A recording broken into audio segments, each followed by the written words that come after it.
You see, the great mistake we've all been brought up to make is to imagine that there is a little man, a homunculus sitting inside our heads, a fixed self, a permanent ego steering the body like a driver steers a car.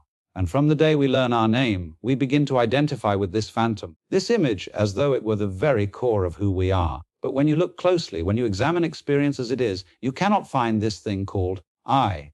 You can find sensations, thoughts, memories, the rising and falling of feelings, but no solid center that owns them. The more you search for the self, the more it vanishes like mist in your hands.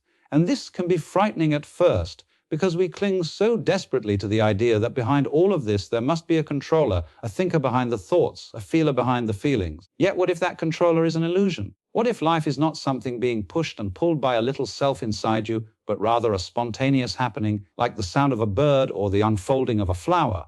What if the very self you believe in is a ghost, and the truth is that you and the universe are inseparable? From the very beginning, when you were taught to answer to your name, when you were praised for being a good boy or girl, when you were scolded for being naughty, the seeds of an idea were planted in you. The idea was that there is a central figure inside, a solid someone who is responsible for all of these actions, a separate self who stands apart from the world, taking credit when things go well and carrying blame when things go badly. You learn to believe that there is an I inside you that thinks thoughts, that makes decisions, that directs your body as though your hands and feet were tools to be wielded. Yet, if you look deeply, if you turn your attention inward, you will discover something profoundly strange. That self you think is in there cannot be found. It is like chasing a shadow.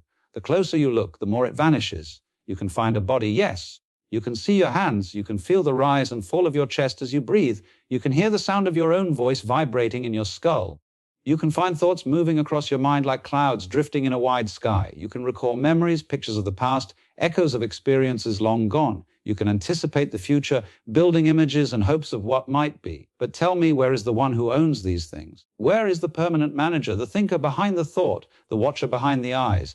If you examine your experience honestly, you see that what you call the self is not a fixed entity at all, but rather a collection of habits, patterns, stories, and images that change moment to moment. It is a process, not a thing. Think of the flame of a candle. You see a steady shape, you see the glowing fire, and it seems to be one continuous thing.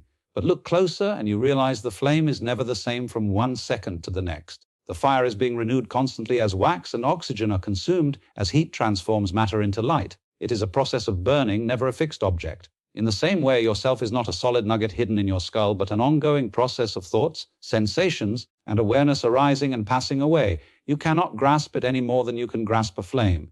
And yet we cling to this idea of I. We build our lives around it. We suffer when it is insulted. We inflate with pride when it is praised. We tremble at the thought of its death. But what is it we are defending? An image, a symbol, a phantom? The truth is that the self is a story we tell ourselves, a convenient fiction for navigating society. Without it, language would stumble. We use words like I and a me as shorthand, just as we use a nation's name to speak of millions of people. But do not mistake the label for the reality. The nation is not a fixed thing. It is a process of people living, working, relating. In the same way, the I is not a substance inside you. It is a word pointing to a moving pattern of experiences. Consider how thoughts appear. You are sitting quietly, and suddenly a memory surfaces. You did not choose it. You did not summon it with conscious effort. It arose by itself, out of the darkness of the mind, like a bubble rising in water. Then another thought comes, perhaps connected, perhaps not, drifting into your awareness without your command. If you watch carefully, you will see that most of what you call your thinking is spontaneous, unbidden, and uncontrolled. It is not that there is a thinker producing thoughts one by one, but rather that thoughts themselves appear, and then another thought says, I am thinking. That second thought creates the illusion of a thinker, but in truth it is just another thought, arising just as spontaneously as the first. The same is true of your actions. You may believe you are choosing each movement deliberately, but look closer. You walk without consciously instructing each muscle. You speak without consciously composing each sentence in advance. The words flow, the gestures flow, the life energy flows, and afterward you say, I did that. The claim of ownership comes after the fact. The sense of self is not the author of your actions, but the commentator who arrives a moment later to claim credit or cast blame. The orchestra is playing, and the ego walks on stage afterward and bows as though it were the conductor. And when you recognize this, something incredible begins to dawn. The self you have carried like a burden, the self you have defended so fiercely, is not what you thought it was. It is not a fixed entity to be polished, perfected, or preserved at all costs. It is a mirage. It is an illusion maintained by language, memory, and habit. And when you see through this illusion, a great weight falls away. For if the self is not fixed, then it cannot truly be threatened. If it does not exist as a solid thing, then insult and praise lose their grip, fear and pride dissolve. Look at the ocean. Each wave rises, curls, and falls back into the sea. Does each wave have a separate self? Does it say, I am this wave, distinct from the water? The wave is the ocean taking a temporary form, and so are you. You are not a separate entity battling against the world. You are the universe in this particular form, rising and falling like a wave. The self you believe in is simply the crest of the wave. Imagining it is separate from the sea. But when the wave subsides, it does not die. It was never separate. It was always the ocean. This illusion of self, though, is not without purpose. As its function in the play of life, it allows us to navigate, to use language, to tell stories. But the tragedy comes when we mistake the mask for the actor, the shadow for the substance. We forget it is a tool, and we become trapped in defending it. That is why we suffer, why we feel so insecure, why we are always striving to prove ourselves. Because deep down we know the self is fragile. Deep down we know it is insubstantial. We fear its disappearance because we do not see that what we really are does not need defending. The truth is, there is no little man inside your head pulling levers. There is no isolated core that owns your experience. There is only life itself happening as you. You are the dance, not the dancer. You are the song, not the singer. The illusion of the self is useful, yes, but it is not the truth. And when you see through it, when you let go of the need to defend it, you discover something far more vast, far more peaceful, far more free than the little you once thought you were. Life does not unfold as if there were a master controller sitting in the cockpit of your head, issuing commands to thoughts, feelings, and movements. We like to imagine that there is a separate agent, a humi who chooses, decides, and pushes the buttons of existence. But if you slow down, if you really observe how life flows, you begin to see that what you call your actions, your thoughts, and your feelings are not the result of a little pilot inside you, but spontaneous happenings like clouds forming in the sky or waves rolling across the sea. They occur naturally, without a fixed self standing behind them. And this realization, though unsettling to the ego, is liberating because it shows you that the burden of being the controller of life is not yours to carry. Take a breath. Did you order it to come? Did you consciously command the lungs to expand, the diaphragm to contract, the oxygen to enter your bloodstream? Of course not. Breathing happens. The heart beats without instruction, digestion continues without effort, cells repair themselves without your control. The great majority of life's processes happen without a central commander. And if you look honestly at the mind, you see the same. Thoughts appear like birds landing on a tree branch. Memories surface without invitation. Ideas spark suddenly like lightning in the dark. Feelings rise in the chest, joy or sadness or fear, without your summoning them. They happen, and afterward, the mind rushes in and says, I thought that, or I felt that, as if a little self had authored them. But the authorship is a fiction. It is a story told after the fact, a way of making sense of the stream of experience. It is rather like music. When a melody plays, you don't think of each note being deliberately placed by some invisible hand inside the sound. The music flows, each note giving birth to the next, the whole unfolding with its own internal rhythm. Thoughts are like this, actions are like this. You speak, and the words spill from your mouth without your mind first arranging them like bricks in a careful wall. You laugh, and the laughter bursts out before you even know why. Life is improvisation, not choreography. And the notion that there is a self who controls it all is like believing the shadow of a dancer is the one leading the dance. Think of walking. Each step requires an immense orchestration of muscles, nerves, balance, and coordination. You could not possibly command all of this consciously. If you tried, you would collapse, yet you walk with ease, without effort, because the movement flows spontaneously. You may say, I am walking, but in truth, walking is happening. The same is true of speaking, of writing, of living. Life lives itself, and the I is the commentary that arises afterward, claiming ownership of what was never under its control in the first place.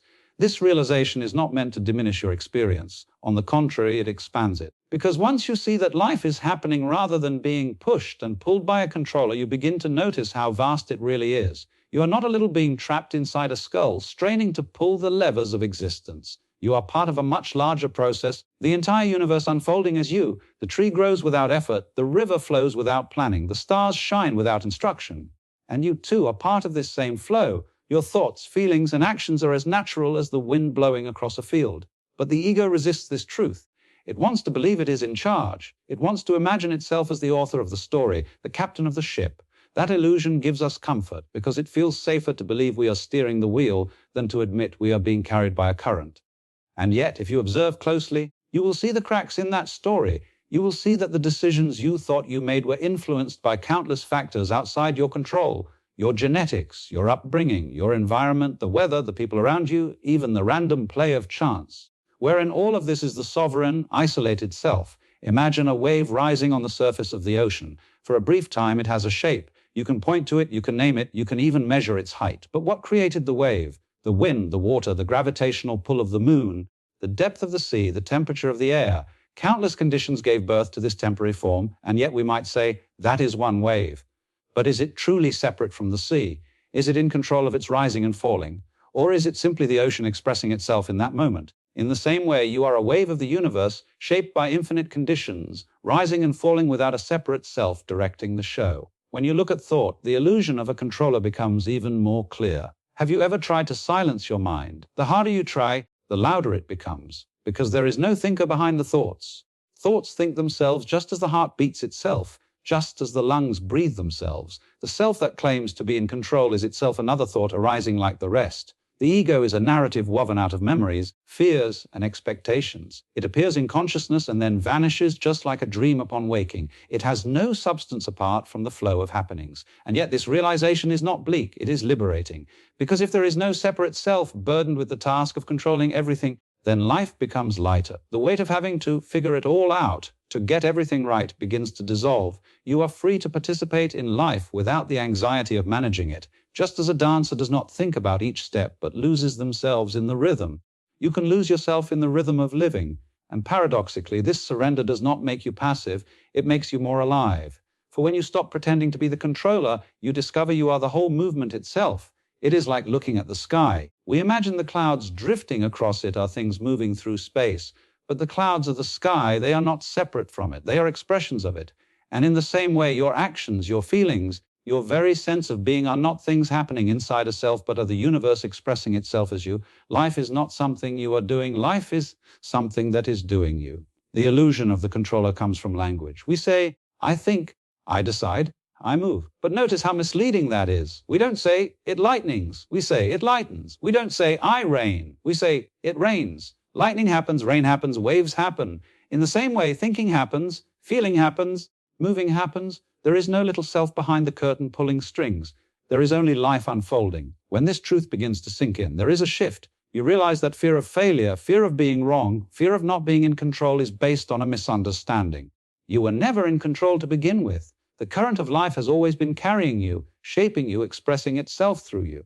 And when you stop resisting this, when you allow life to happen without clinging to the illusion of the controller, a great peace arises. For you see that you are not apart from the flow, you are the flow itself. The greatest illusion that binds us is the idea of permanence, the deep-seated belief that what we hold, who we are, and the world we see are fixed and solid, when in truth everything is in constant motion, flowing like a river that never pauses for a single moment, and yet we cling with trembling hands to the banks of this river, terrified that if we let go, we will be swept away into some vast unknown, when in reality, it is only by letting go that we discover we are not separate from the flow. We are the flow itself, inseparable from the currents of time and the dance of existence. And yet, from the earliest days of childhood, we are taught to seek stability, to grasp at names, identities, possessions, titles, all in an effort to construct a fortress of certainty. A false permanence that shields us from the recognition that everything we are trying to protect is already changing, already slipping through our fingers like grains of sand, and when we resist this truth, we suffer because we demand the river to stand still when its very nature is movement.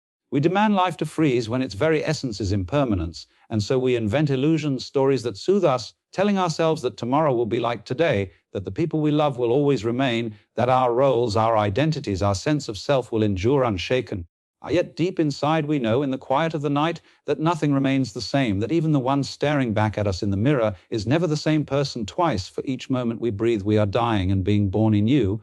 But our fear of this truth drives us to cling, to resist, to build walls around the crumbling sandcastle of permanence, not realizing that the beauty of life lies precisely in its fleeting nature, in the way a sunset burns for a moment and disappears, in the way a flower blooms for a season and withers, in the way love, friendships, and even our own lives are but waves rising and falling in the vast ocean of being. And when we fight this impermanence, when we pretend the wave can stay frozen in the air, we create sorrow, for sorrow is not in the changing. Sorrow is in the refusal to change, not in the ending, but in our resistance to endings, not in death, but in our insistence that life should go on forever, unchanging, unyielding. And so we are caught in a paradox. On one hand, we long for life to be lively, dynamic, filled with growth and movement, and on the other, we demand it to be fixed, secure, unshaken, and it is this contradiction that tears us apart, because life cannot be both. It cannot be alive and unmoving. It cannot grow and remain unchanged. It cannot give us new beginnings without endings. And so the secret lies not in clinging but in flowing, not in resisting but in yielding, not in building walls but in learning to dance with the impermanent rhythm of existence. If we could only embrace impermanence, not as a tragedy but as the very music of life, everything would shift. For then the falling leaf in autumn would not be a symbol of decay, but of the grand cycle of renewal. The farewell of a loved one would not be only a loss, but also a reminder of the depth of the love that once was. The changing of circumstances would not be a curse, but an invitation to growth, and the awareness of our own mortality would not be a terror, but a liberation. For when we realize that our time is limited, that each moment is slipping like water through open hands, we begin to truly live, to truly see, to truly appreciate the miracle of existence. We no longer postpone life waiting for some permanent tomorrow, because we know there is no tomorrow that is guaranteed. There is only now this fleeting breath, this passing heartbeat, this shimmering instant in the great unfolding of being. And yet this acceptance of impermanence does not mean despair. It does not mean resignation. It means freedom. Because when we stop clinging, we stop suffering. When we stop demanding the impossible, that which is always changing to remain unchanged, we find a new peace, a peace that rests not on control, but on surrender, not on permanence, but on presence. And in this surrender, we discover that what we feared losing was never ours to begin with. It was always part of a greater whole, a whole in which we ourselves are not separate fragments, but flowing expressions of the same infinite rhythm. And in this rhythm, nothing is truly lost. It only transforms. Just as the wave returns to the ocean, just as the leaf nourishes the soil, just as our lives, in ending, make way for new lives to arise. And in this realization, impermanence is no longer an enemy, but a teacher, a reminder that the beauty of the dance lies not in its permanence, but in its movement, its fleeting grace, its eternal transformation.